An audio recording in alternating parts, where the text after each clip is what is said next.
morning, everybody. Neil here, and bringing you another episode about Minecraft modding in 1.7.2. It's been a week since I recorded my last ones, and I had some problems with the way that the first 6 came out, so I had to reproduce those, and I put them up last night. So, yeah, they all stopped at like 20 minutes. Fucking weird. I don't know. But I got a new system figured out. It's going to be a lot better. A lot more, how do you say, control over the end product. Today we're going to talk about recipes. And I know that I covered recipes a little bit in advance, or not in advance, but in a previous episode. But I went back and I watched it and I realized that I just didn't do enough in that department. So we're going to jump into Eclipse and I'm going to show you shaped recipes. I'm going to show you some shapeless recipes. And we're going to go from there. Yeah. Alright, so let's get started opening up Eclipse. I already have it open. So why don't you go ahead and open up Eclipse. And the first thing that I'm going to show you is a shapeless recipe. Now, what's the difference between a shaped and shapeless recipe? Well, a shapeless recipe means that you can put the ingredients anywhere in the crafting table and it doesn't matter. It's going to be fine. It's going to work regardless of where it's at. It's going to come out to that particular product, and I'll kind of illustrate what that looks like with the first thing. So we're going to kind of go backwards a little bit, and we're actually going to make copper ore. So we're going to come down to where we had our recipes, and we're going to create a new recipe, and that is going to be game registry dot add shapeless recipe. And so our output is going to be a new item stack and ore, copper ore. Alright, and the parameters of said thing is going to be a new object, and what we're going to put is we're going to have an ingot, or no, that's not how I did it. Item copper ingot along with and we're going to use a vanilla item. So I actually want to use cobblestone. We're going to mix cobblestone and ingot together, and it's going to give us back copper ore. Yeah, which would be cheating, by the way. Anyways, I'll get to that later. So we will say blocks dot cobblestone, and so what I'm doing is I'm referencing vanilla code right now, and we're going to close that up. And so really what's going to happen is anywhere in our crafting table, if we put in copper ingots, we put in cobblestone, it's going to output copper ore. Now the reason that I say that's cheating is because kind of along the way what we're going to go is we're going to create some machines that alter how your outputs work when you're processing ores, kind of like IC2's macerator, right? Not for the sake of creating a macerator, but I don't want to duplicate IC2, but I do want to show you how to create machines that have your own specific guidelines to, how everything comes out. So I'm adding some cobblestone right here, and we'll put a copper ingot right there, copper ore. Now it doesn't matter where I put anything where I put the ingredients, because this is a shapeless recipe, right? So that's really what that means. Make sense? Sweet. I did build a new house, right? A nice little place. I figured as we go along, we will put our custom chests that we build along the sides here. We're going to put our power generation. We're going to put our, other shit. Custom machines. Custom crafting tables. We're going to build one of those. We're going to build some crafting tables. Yeah, so I've got a nice little vista out here overlooking the river. It's a river biome. Built my house with some acacia logs and cyan wool. I'm not so sure about the floor, but hey, we'll roll with it. So, shaped recipes. Shaped. So I created an image for a tin cog, much like the gears that you use in Buildcraft in forestry. Tin cog specifically, being like the tin gear that is used in forestry. We're going to go ahead and we're going to create those, and this is going to be a shaped recipe because the shape of the recipe more or less is going to look like the output or the item that we're creating. Right. So let's get out of here, and we're going to go back into our main modding class. We're going to declare this item. Still can't spell public. Public static item tin item tin cog. I got there eventually. And we're going to initialize this. So item tin cog sig cog equals new NC items set on local. Good night in the morning. Set unlocalized name. And we're just going to call this, of course, tin cog. And we're going to register it to the game. So we'll come down here just like we have in the past game. Registry.register item.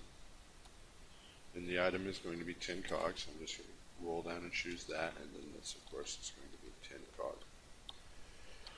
One last thing to do, and that is, of course, we're going to come up to our lang file, and we're going to add in item dot tin cog, which is the unlocalized name. Name equals tin cog with a space. So that way that shows up. Sweet. So there's a brand new item for us. Now what we need to do is we need to come down here to our recipes, and we're going to create a shaped recipes. Now we already have one here with our copper block, right? This is a shaped recipe in that we are going to make a great big block out of ingots.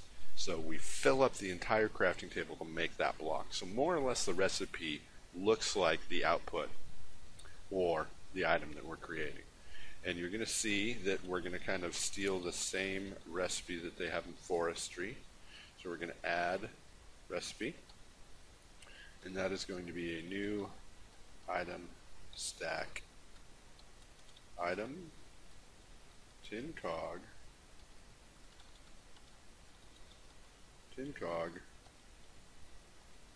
new object that good lord, I'm spelling like a fool today. So how this part works is, think of the crafting table, right? You have your top row on your crafting table, 1, 2, 3, right? Do I have Excel on there? I do not. I have to work on that. So think about, we'll do this. This will be easy. New item, 3 by 3. So think of this, right? This is your first area, right? So when we're looking at these first 3 items that we put in our crafting table per spawn correspond to these top 3 rows. So right here, we're going to have space, X, space. And really what that means is that we are going to be putting an item here, right? In our next one, we're going to do comma, quote, no L, comma, quote, and we're going to have X space X. So we're going to have an item on the left, empty in the middle, item on the right. And how that's going to look in our crafting table is here, here. It was selected. Here and here. And then, of course, as you can imagine, the last one is going to look like this. So what we're going to do is, just like we did on the first one, we're going to do quote space X space. The comma, we're going to use ticks this time, and we're going to say what X is. And this is going to be item tin ingot. Right? So I'm using items that I have created here. Right? I'm using items that I've created here to create these recipes. Again, you don't have to use just the items that you've created. You can reference vanilla items as well. So we're actually going to add an addition to this. So coming over here, we're actually going to make this middle one flint. Right? So we'll come to this part of our recipe, and let's just call it F. And so item tin ingot, and we're going to do a comma, another tick. We're going to say what F is. and that is going to be items, and that's how we call vanilla items. We type out items dot, so we're referencing that class, the items class. We're going to type in Flint, voila, like so, feed. Right, so essentially what we're going to be doing is like points of a compass, north, south, east, and west are going to be a tin ingot. In the middle is going to be flint, and this is going to make our tin cog. It's a mixture of both items that we've created and vanilla items as well. So let's jump in and see what this looks like. We're going to jump into our inventory first because I got a bunch of stuff in here that we don't really need. Get rid of all that. And we're going to go to materials, and we're going to go to flint. We're going to go to our Neilcraft tab, and we're going to get some tin ingots. We're going to come in here and make our shaped recipe. Voila, tin cog. I already went ahead and created the texture for it. Again, I'm not an artist, so that's probably about as good as you're going to get for a Neil-inspired item. Now, we can control some other things here as well. So, with recipes, we can also control how many of these that we get. Somebody would say that 4 ingots, 4 just big, massive bars of tin is a lot to use in a, how do you say, just for one cog, one gear, little wheel, right? So what we can actually do is we can specify how many of those that we get, and we can go to item tin cog with a comma and a space, and we're going to put in 4. And really what we're saying is that for each one of these that we make with these ingredients, we're going to get 4 of those back. Let's test that now.